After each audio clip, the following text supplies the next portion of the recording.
Assalamualaikum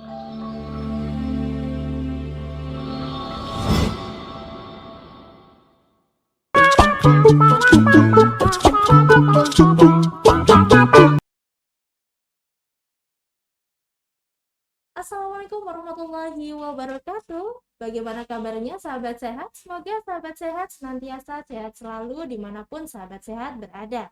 Senang sekali hari ini Farida bisa kembali lagi menjumpai sahabat sehat, tentunya di Pokariko, podcast Rumah Sakit Siti Khadijah Sepanjang, dalam acara Orkes obrolan seputar kesehatan, yang pada hari ini bertepatan pada hari Selasa 1 Maret 2022.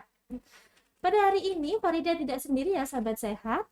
Mengawali bulan Maret pada tahun 2022 ini, kita akan berbagi informasi seputar kesehatan tentang mitos dan fakta tentang kanker yang berkembang di masyarakat. Hari ini Farida sudah bersama dengan Dr. Asdi Wihandono, spesialis bedah onkologi, spesialis bedah konsultan onkologi. Mari kita sapa Dr. Asdi. Assalamualaikum. Waalaikumsalam. Selamat pagi. Iya, Siang.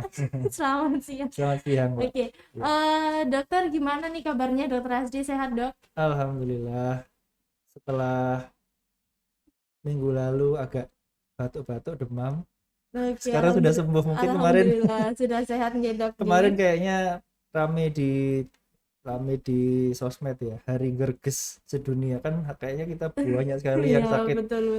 demam, batuk, pilek gitu ya, waktu rame-ramenya COVID itu mungkin. Tapi Iya. alhamdulillah sekarang udah sehat. Alhamdulillah. Ini pertama kali Dokter Asdi ke Pokariko ya dok ya. Ya terima kasih banyak Dokter Asdi sudah menyempatkan waktunya untuk ngobrol-ngobrol sama sahabat sehat. Jadi kita hari ini akan mengobrol seputar mitos dan fakta dokter yang berkembang di masyarakat tentang penyakit kanker gitu. Nah, kira-kira banyak juga ya dok ya, misalkan ada pasien yang menyampaikan ke Dokter Asdi tentang mitos atau fakta yang ditanyakan langsung ke dokternya. Seringkali ada gitu ya dok ya pertanyaan kayak gitu. Iya, cukup banyak lah. Cukup banyak. Terutama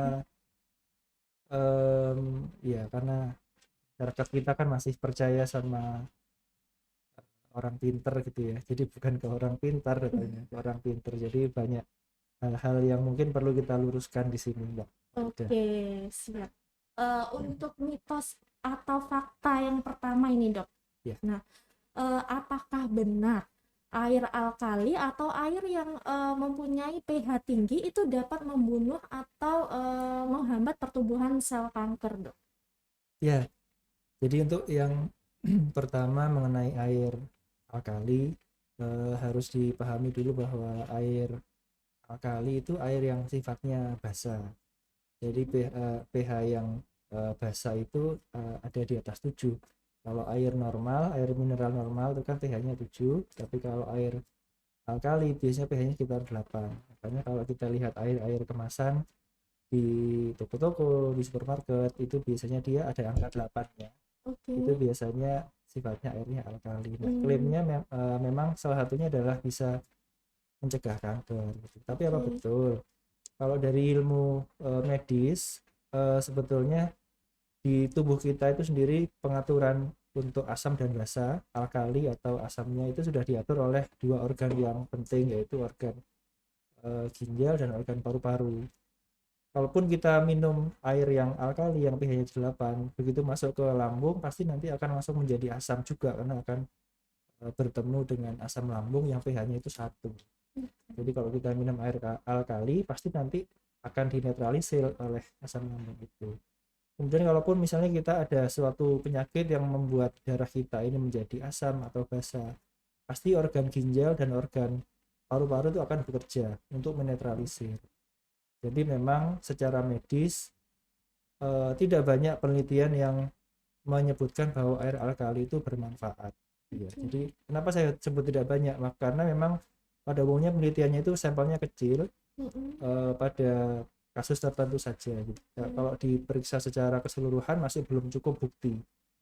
Jadi kalau beberapa penelitian yang ada, baik penelitian yang sendiri maupun meta analisis, itu hasilnya belum konklusif. Jadi untuk hubungan antara air alkali dengan kanker, apakah bisa menyebabkan kanker atau mencegah kanker itu masih belum konklusif, jadi belum terbukti sampai saat ini.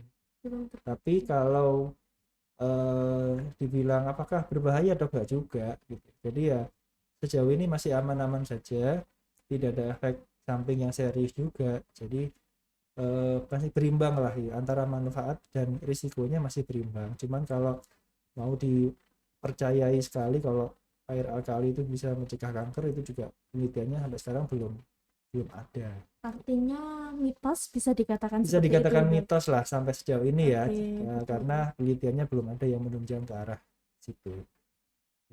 Oke, kita beralih ke mitos atau fakta yang kedua, dokter. Ya. Apakah benar obat herbal itu atau pengobatan alternatif bisa menyembuhkan kanker, dok? Oke, ini yang cukup banyak, ya pasti banyak lah apalagi kita di Indonesia ya. Kita kan kaya dengan sumber daya alam. Betul. Ada berbagai macam tumbuhan yang ada di Indonesia ini. Mungkin Mbak Farida sendiri pernah mendengar apa yang dipakai oleh Saya pernah dengarnya kanker itu kunyit, dok, kunyit, pare. Kemudian apa ya, dok ya? Yang dari Kalimantan ini kan akar bajaka. Oh, ya. Kemudian apa lagi ya? Kulit manggis.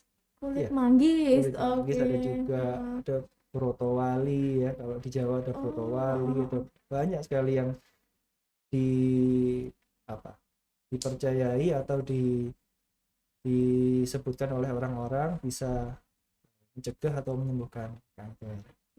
Nah, awalnya itu kalau kita lihat data-data yang ada, sebetulnya penelitian tentang baik itu mulai dari pare, kulit manggis, sirsak juga ada ya, sirsak, brotowali, bajakah dan lain-lain, itu sebetulnya memang ada pengaruhnya ada.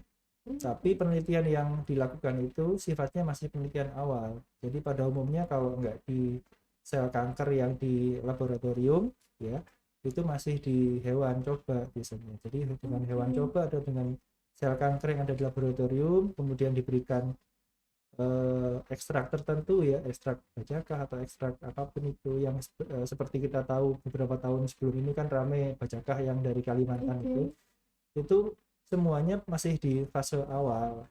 Memang ada, mungkin ada, tapi sampai sekarang kelemahan kita adalah zat-zat tersebut itu belum diteliti sampai jauh ya. Kalau penelitian klinis kita tahu kan ada fase 1, fase 2, fase 3 ya, itu belum sampai ke sana gitu. Jadi kita masih belum betul-betul tahu apakah obat-obatan tadi itu memang betul-betul bisa mencegah atau membunuh kanker di manusia. Kalau di hewan coba ya, tikus coba misalnya, atau di sel kanker yang di laboratorium itu memang ada efeknya. Tapi kalau untuk di manusia itu kan faktornya bervariasi ya, dengan segala macam makanan yang kita makan sehari-hari, kemudian dengan polusi, dengan faktor lingkungan, faktor keturunan juga ada. Jadi kalau satu faktor obat herbal itu masih belum terbukti gitu. Mungkin pada kasus tertentu yang memang kasusnya tidak berat, atau mungkin memang bukan kanker awalnya ya, bukan kanker tapi suatu kondisi lain, mungkin karena ada infeksi atau karena ada apa, diberikan obat herbal atau alternatif itu membaik, ya mungkin bisa. Tapi kalau untuk kanker, datanya sampai sejauh ini masih belum ada gitu, masih di penelitian tahap awal biasanya. Jadi bisa dikatakan mitos atau fakta, dokter Asri? Kalau bilang untuk di manusia masih mitos kalau sejauh ini ya. Sebetulnya yang kita butuhkan adalah penelitian lanjutan, jadi penelitian klinis yang harus diteruskan ke fase 1, 2, 3 pada manusia gitu ya. Kalau memang itu ada dan hasilnya terbukti, itu mungkin bisa kita pakai. Nah, tapi kelemahannya ya kita sampai sekarang belum ada yang sampai belum ada itu penelitian lebih lanjut gitu. Betul, ya, dok, sampai di uji cobakan pada manusia yang sampelnya jumlahnya banyak gitu ya, untuk membuktikan betul-betul apakah zat ini, apakah obat herbal ini bisa betul-betul membunuh sel kanker. Padahal kalau kita runut-runut ke belakang, zaman dulu tahun 70-an itu sedang rame-ramenya zat-zat kanker baru yang diteliti dari berbagai macam zat lah ya, di Amerika sana. Itu ada beberapa zat yang memang asalnya dari tumbuh-tumbuhan. Tapi karena mereka penelitiannya itu masif, penelitiannya itu dilanjutkan terus sampai ke tahap ketiga, maka yang tadinya herbal itu menjadi obat standar gitu. Jadi walaupun obat herbal jangan diremehkan, bisa juga jadi obat yang standar untuk pengobatan kanker. Tapi memang penelitiannya sampai sekarang masih belum sampai situ gitu. Itulah yang kita kurang. Jadi kalau ditanya lagi mengenai apakah obat herbal itu bisa mencegah terjadinya kanker, sampai sejauh ini kurang penelitian kita ke sana. Gitu. Oke, kita berlanjut ke mitos atau fakta kita yang ketiga ya, Dok ya. Stop konsumsi gula bisa menghambat pertumbuhan sel kanker. Betul atau tidak, Dok? Iya, mungkin banyak dari kita yang pernah mendengar ini. Khususnya mungkin di grup-grup WA ya. Jadi sekarang grup WA keluarga itu kabarnya yang berseliweran macam-macam ya. Ada yang terakhir yang saya dengar juga tentang putri malu lah apa itu. Tapi yang memang agak banyak adalah tentang kanker, tentang gula, konsumsi gula. Dan bilang bahwa kalau kanker itu makannya glukosa atau gula. Jadi kalau kita stop makan glukosa atau gula, ya nanti sel kanker itu akan mati. Nah itu nggak betul sama sekali, itu mitos. Jadi memang betul kalau di kalau di sel di laboratorium, sel kanker yang di laboratorium itu memang kalau kita lihat makanannya memang hanya glukosa satu-satunya, dia nggak mau dengan yang lain, berbeda dengan sel-sel lainnya gitu. Kalau sel kanker makannya hanya gula. Nah tapi kalau di tubuh kita kan beda lagi, tubuh kita itu kompleks. Walaupun kita nggak makan gula, nggak makan karbohidrat ya, karbohidrat kan akan dipecah menjadi gula juga nantinya. Nah itu kita punya protein, punya lemak ya, yang akan nantinya diubah juga menjadi energi, menjadi gula bagi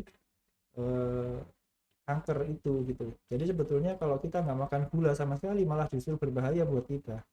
Kita malah tidak punya energi untuk melawan sel kanker itu sendiri gitu ya. Jadi itu mitos karena tubuh kita itu kompleks, nggak cuma sel kanker itu saja. Kita kan ada miliaran bahkan triliunan sel di tubuh kita yang itu tidak bisa kita penuhi energi kita kalau kita tidak makan gula sama sekali. Malah yang terjadi apa? Malah terjadi malnutrisi nanti. Jadi itu enggak betul. Jadi konsumsi gula untuk penderita kanker itu ya sewajarnya ya, Dok? Sewajarnya. Tidak harus langsung stop gitu ya, Dok? Betul. Memang yang harus diwaspadai adalah orang dengan kanker itu memang jangan sampai dia juga menderita penyakit lain, komorbid.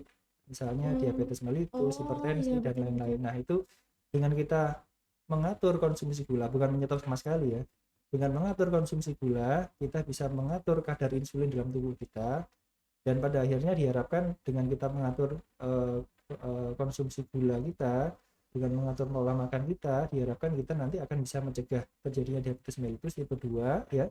Dengan demikian terapi apapun yang diberikan, misalnya kemoterapi, radioterapi, atau terapi yang lain itu akan bisa bekerja dengan lebih baik. Dan memang ada penelitian yang menyebutkan bahwa penderita kanker yang dengan komorbid lain itu biasanya memang harapan hidupnya lebih rendah daripada orang yang sehat gitu ya. Jadi tujuan kita adalah tetap hidup sehat walaupun dengan adanya kita menderita kanker gitu.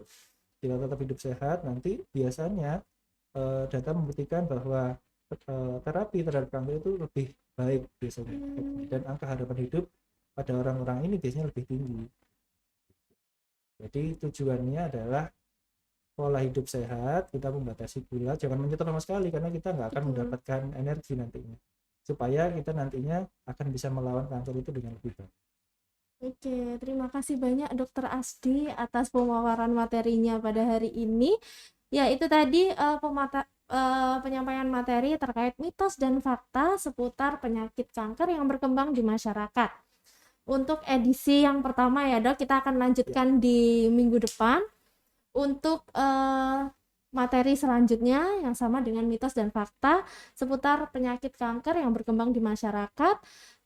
Terima kasih banyak Dr. Asdi atas waktunya.